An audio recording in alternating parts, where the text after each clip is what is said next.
A law enforcement officer directed his firearm at a highly decorated military general amidst a solemn funeral, believing he would escape the consequences of his actions. What transpired next sent shockwaves throughout the nation. The sky loomed heavy with dense gray clouds, the type that hung low, pressing down on the earth below. The air was thick with the aroma of moist soil and freshly mowed grass, mingling with the crisp, sharp scent of polished brass and neatly pressed uniforms. Rows of military personnel stood in formation, their chests rigid with discipline, their expressions grave.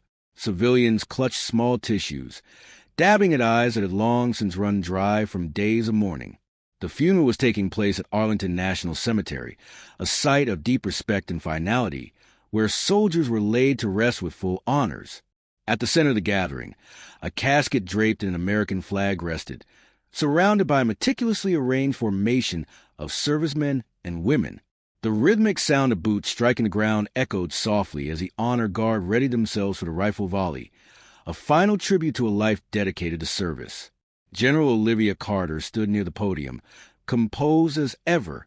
At the age of 57, she carried herself with the poise of someone who had devoted her life to leadership. Every movement was deliberate and controlled. Her navy blue dress uniform, adorned with various ribbons and medals, silently testified to her decades of service. The streaks of silver in her cropped black hair added an air of authority to her presence. She had devoted her life to the military, serving in combat zones, leading missions, and breaking barriers as one of the highest-ranking black women in the United States Army. She was not merely present as a superior officer. She was there as a friend of the deceased. Colonel Benjamin Strauss had served under her command for nearly 2 decades. He had been an exemplary soldier, a man of integrity, and his untimely death in a training accident had left a significant void in the lives of those who knew him. Taking a steady breath, Carter approached the podium. The microphone crackled slightly as it adjusted to her voice, and she began, "Benjamin Strauss was more than just a soldier. He was a husband, a father, a friend, a man who bore the weight of leadership with quiet strength." Suddenly, a disturbance in the crowd caught her attention, though she barely glanced up. Her instincts registered a momentary disruption, a presence moving within the sea of black coats and blue uniforms. She continued speaking, her voice steady and unwavering. He was the kind of man who never sought recognition, but always earned it. However, the murmurs grew louder this time, as footsteps cut through the silence. People in the front rows began to turn their heads, whispering among themselves. A few officers stiffened, their hands instinctively moving toward their belts. Then a voice, low yet audible enough to pierce the still air, muttered, "She doesn't belong here." General Carter paused for just a second, letting her eyes drift upward to scan the crowd. That's when she spotted him. Officer Daniel Reeves, a police sergeant from Fairfax County, standing a few rows back. His posture was rigid. He wasn't in uniform but wore a black trench coat, his hands buried in his pockets, and his face was flushed tight with barely contained rage. She recognized him, not personally, but by reputation, a name that had surfaced in discussions about a cop with a history of excessive force complaints, the kind buried under technicalities and internal reviews. He was staring directly at her, and she held his gaze, her expression inscrutable, just as she was about to resume her speech. He moved, pushing past mourners with deliberate steps. Someone attempted to place a hand on his arm, but he shrugged them off. People shifted uncomfortably, and others whispered, their eyes darting between him and the military officers near the podium. A singular thought raced through Carter's mind. Not here, not now. But Reeves was still advancing, muttering under his breath, his eyes locked onto her like a target. Then he reached for his waistband. In a horrifying instant, there was a flash of metal. Someone gasped, and in one terrifying second, Daniel Reeves drew his gun and aimed it directly at General Olivia Carter. What happened next was even more astonishing. For a split second, time stood still. The wind sliced through the cemetery, rustling the trees, but no one heard it. Every eye was fixed on the weapon, Reeves's gun aimed squarely at General Carter's chest. A collective breath was held, then chaos erupted. Gasped shouts and a scream pierced the air. A woman clutched her child, pulling them back.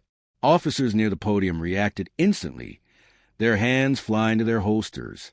A few civilians ducked behind headstones, instinctively seeking cover. Even though no shot had been fired, yet Carter remained unflinching, her back straight, her eyes locked onto Reeves. Decades of combat training had erased fear from her. The battlefield had taught her to assess rather than panic. If this was to be her final moment, she would confront it head-on. But it wasn't merely her life at stake. The crowd, her people, were behind her. Soldiers, officers, families. If Reeves pulled that trigger, he wouldn't just be shooting a general. He would be committing an execution in front of an entire funeral filled with military personnel. Yet his hand did not waver, his eyes burning with something wild, something unstable. "You don't belong here," Reeves muttered, his voice barely audible over the escalating panic. Carter slowly stepped forward, her hands steady at her sides. Sergeant put the weapon down. It was not a request. It was a command. Reeves's grip tightened, his knuckles whitening around the handle. His breathing became ragged, his chest rising and falling like a man possessed. Another voice broke through the tension. Colonel James Whitmore, standing at Carter's side. "Reeves, think about what you're doing," he barked, his own hand hovering over his holstered sidearm. "This is a funeral. Put the gun down." But Reeves remained unmoved, his finger hovering over the trigger. In that moment, the cemetery transformed into a battlefield. No gunfire, no bombs, but the same thin line separating life from death. The wrong movement, the wrong word, and it could all be over. A military officer in the front row, Captain Daniel Ruiz, made a subtle shift in his stance. Reeves's head snapped toward him. "Wrong move," he barked, his hand shaking now, his voice cracking, a sign of uncertainty. That was when it happened. The break in his focus, the split-second hesitation. It was enough. Ruiz lunged in one swift motion, grabbing Reeves's wrist and forcing the gun upward. A shot fired into the sky, a loud bang that tore through the cemetery. Screams erupted and people hit the ground, but Ruiz maintained his hold. Reeves fought back, swinging wildly in an attempt to regain control of his weapon. The struggle was chaotic, a blur of fists and twisting limbs. Reeves was strong, but Ruiz had military training on his side. More officers joined in, launching a full-scale takedown. 4 men wrestled Reeves to the ground, slamming him against the damp grass. His gun was wrenched from his grasp and kicked away. He screamed, thrashing beneath the weight of multiple officers. "Get off me! She doesn't belong here. This is ours." His voice was raw and desperate, but it was over. Handcuffs clicked around his wrists, and someone pressed a knee into his back to secure him. Officers and soldiers pulled themselves up, breathing heavily, while General Carter remained standing. The gunshot had shattered the funeral silence, but she hadn't flinched, nor had she looked away. For a long moment, she simply stared at Reeves, watching him as he writhed on the ground, ranting like a man unhinged. Then she turned, stepping back toward the podium. The flag-draped casket was still there. Colonel Benjamin Strauss still deserved his tribute. She adjusted her uniform, dusted off her sleeve, and lifted the microphone once more. But the funeral would never be the same, and what followed would reverberate throughout the entire nation. The silence after the gunshot was deafening. The air was thick with fear. The only sound came from Reeves, panting like a cornered animal, his cheek pressed into the damp grass as officers pinned him down, his body twisted against their hold. But he was going nowhere. People remained crouched behind tombstones, gripping the cold stone for protection they no longer needed. Others slowly rose to their feet, shaken but unharmed. The reality of what had just occurred settled over them like a dense fog. They had come to honor a soldier, not to witness an act of terror. An elderly woman clutched her chest, her breath coming in shallow gasps. A young cadet in uniform stood frozen, his eyes wide with disbelief. A mother shielded her son, her hands trembling as she whispered reassurances neither of them believed. At the center of it all stood General Olivia Carter. She hadn't moved from the podium, not when the gun had been aimed at her, not when the shot had been fired, not when the world had erupted into chaos. Her grip on the microphone remained steady, her posture unyielding. But something shifted in her eyes, not fear, not anger, but something colder, something resolute. Reeves's muffled voice broke through the stunned silence. "This isn't your place," he spat, his words laced with fury and desperation. Something deeply broken within him. "You don't belong here. None of you do." The officers restraining him ignored his outburst, working methodically, one securing his wrists, another searching him for additional weapons. But Carter heard every word. Finally, she turned toward him, her gaze as hard as stone. Decades of military service had taught her to recognize a man who was already lost. A sudden movement near the crowd caught her attention. Two military officers, Colonel Whitmore and Captain Ruiz, approached the scene, their expressions grim. "Get him out of here," Whitmore ordered, his voice low and firm. The officers atop Reeves didn't hesitate. They hoisted him up, gripping each of his arms tightly as they dragged him toward the nearest squad car, his feet barely touching the ground. But he wasn't finished. Reeves twisted his head, locking eyes with Carter one last time. "This isn't over," he snarled. "You hear me? This isn't over." Carter didn't blink. She didn't respond. For her, it was already over. The only thing left was the aftermath. News spread rapidly. By the time Reeves was thrown into the back of the police cruiser, reporters were already setting up cameras outside the cemetery gates. Military police worked to restore order, assuring the shaken attendees that the threat had passed. But the funeral would never regain the dignity it deserved. The honor guard hesitated, exchanging uncertain glances. Should they continue? Should they wait?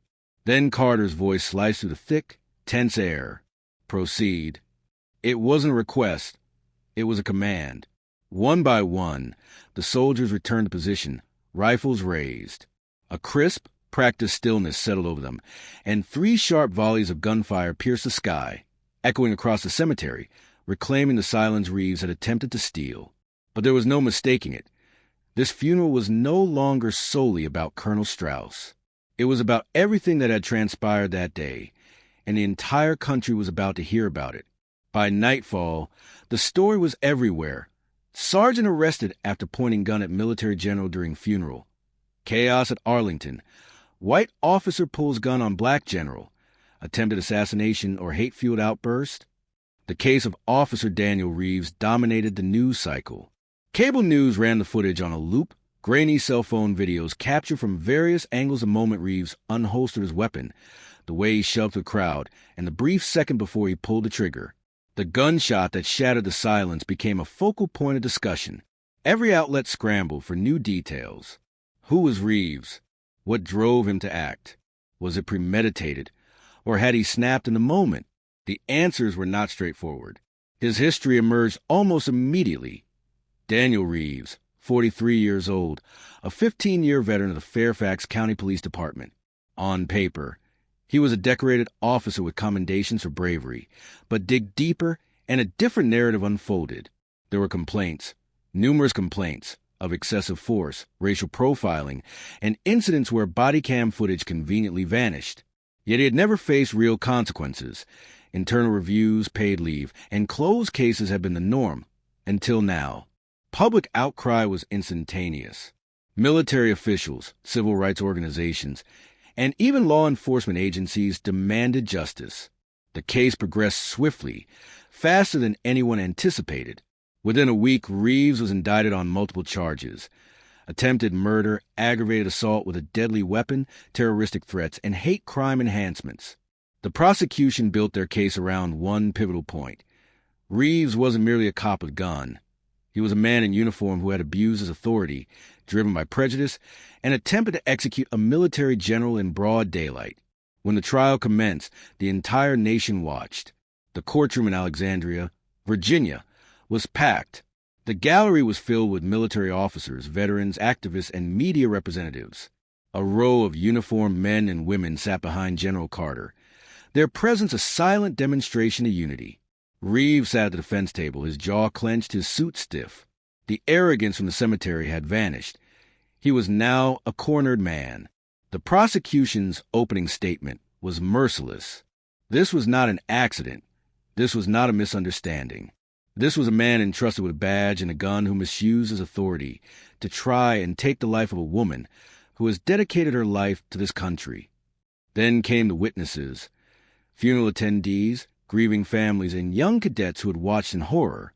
Colonel James Whitmore, the man who had stood beside Carter, recalled the moment Reeves raised his weapon. "I knew right then that if we hadn't acted quickly, General Carter would be dead." The most damning testimony came from Captain Daniel Ruiz, the man who tackled Reeves. "I saw his eyes. He wasn't scared, he wasn't confused. He was determined. That's what scared me the most." The prosecution played footage from the funeral, freezing the frame at the exact moment Reeves took aim. The silence in the courtroom was suffocating. Then they presented his disciplinary record, revealing everything. The years of red flags, the complaints that had been ignored, and the patterns of escalating behavior. Reeves's defense team scrambled, attempting to spin the narrative, claiming he was under stress, on edge from rising crime rates, caught up in the moment. But the evidence was overwhelming. The prosecution delivered one final blow, playing Reeves's interrogation tape, and the courtroom listened as he was asked why he did it. His recorded voice rang through the speakers. "She doesn't belong here. Not in that uniform. Not in that position." He hesitated, but it was too late. His own words had sealed his fate. When the verdict was announced, it made history. The jury deliberated for only 3 hours, an astonishingly brief period. The courtroom was packed with military officers, families clutching each other's hands, and reporters poised with notepads at the ready. Reeves sat at the defense table, his face blank but his hands clenched so tightly that his knuckles turned white. His attorney leaned in, whispering something, but he didn't react. Then the judge returned, and the bailiff called for order. The foreman stood. "On the charge of attempted murder, how does the jury find the defendant?" "Guilty." A murmur rippled through the gallery. "On the charge of aggravated assault with a deadly weapon?" "Guilty." "On the charge of terroristic threats?" "Guilty." "On the charge of hate crime enhancements?" The foreman took a breath. "Guilty." The room erupted. Gasps, whispers, and a few stifled cries of relief. The weight of the moment settled in. Reeves remained motionless, his face draining of color. His attorney placed a hand on his shoulder, but he shrugged it off, his jaw tightening. Then came the moment everyone had anticipated. The sentencing judge, Robert Langley, an ex-military man himself, didn't mince words. "Mr. Reeves, you spent 15 years as an officer of the law. The responsibility of that badge was not only to protect, but to uphold justice. Instead, you used it as a shield for your own prejudice, believing your authority placed you above consequences." Reeves didn't blink. The judge continued. "You aimed a gun at an unarmed woman at a funeral. A woman who has dedicated her life to this country, a woman who outranks you in every conceivable way. You attempted to kill her in front of dozens of witnesses, and the only explanation you could provide was that she didn't belong." A heavy pause followed. "Well, Mr. Reeves, you don't belong outside a prison cell." The gallery held its collective breath. Then the gavel struck. "I hereby sentence you to life in prison, without the possibility of parole." The room erupted. Reporters scrambled for their phones. Families gasped, and military officers exchanged solemn nods. Reeves's face finally cracked. His mouth opened slightly, his breathing quickened, but the guards were already pulling him up from his chair. The last image of him was not a defiant man shouting injustice. It was a man being dragged out of the courtroom, head down, handcuffed, defeated. General Olivia Carter simply watched. No celebration, no satisfaction, just a quiet, firm acceptance that justice had been served. Yet the impact of this case didn't conclude in that courtroom. The case was over, but the shockwaves it sent through the country were just beginning. Within hours of the sentencing, news outlets nationwide ran the story nonstop. Historic verdict. Ex-cop sentenced to life without parole for attempted murder of military general. A badge doesn't make you untouchable. What the Reeves case means for law enforcement. A military general stared down a gun and won. The footage from the courtroom, the stunned expression on Reeves's face as the verdict was read, the judge's scathing rebuke, the moment he was led away in handcuffs, became one of the most replayed clips on television. But the real discussion wasn't solely about the trial itself. It was about what it represented. The backlash against Reeves's actions didn't just come from activists or civil rights organizations. It also came from within law enforcement itself. For the first time in years, police unions did not rush to defend one of their own. The Fairfax County Police Department issued a statement. We cannot support officers who use their power to fuel personal hatred. Other departments followed suit, some even going further by reevaluating their policies on officer misconduct. Politicians weighed in as well, introducing a bipartisan bill in Congress that proposed stricter background checks for officers and harsher penalties for those found guilty of racial bias in the line of duty. Military leaders released statements condemning the events that transpired at Arlington. However, perhaps the most significant change came from ordinary citizens. People who had once refused to believe that bias could exist within law enforcement were now confronted with undeniable evidence. Reeves was not just a road cop. He was a product of a system that had allowed him to operate unchecked for years. This time, that system had finally failed to protect him. Throughout it all, General Olivia Carter remained silent. She did not give interviews, hold press conferences, or make political statements. She let the world discuss the events. But 2 weeks after the trial, she finally spoke publicly, not to a news anchor, but to the soldiers under her command at a military base in Fort Jackson, South Carolina. She stood before a room full of cadets, young men and women just beginning their journey in service. Her speech was not centered on herself. It was focused on them. Some of you may look at me and wonder how I stood there without fear, she began. Some of you may think it was strength. Maybe it was courage. Maybe it was defiance. She paused for effect.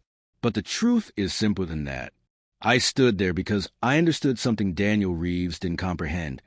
Power is not given through a gun. It is not given through a badge. It is not given through a uniform. True power lies in how you choose to carry yourself, how you serve others, and how you stand for something greater than yourself. She scanned the room, ensuring her words resonated.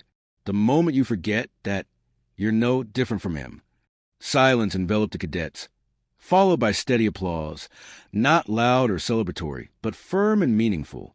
They understood that this case was not just about one officer losing control. It was about the consequences of granting power to the wrong individuals and how, this time, justice did not fail. The narrative surrounding Daniel Reeves would be remembered for what it exposed, while the story of General Olivia Carter would be remembered for what it proved.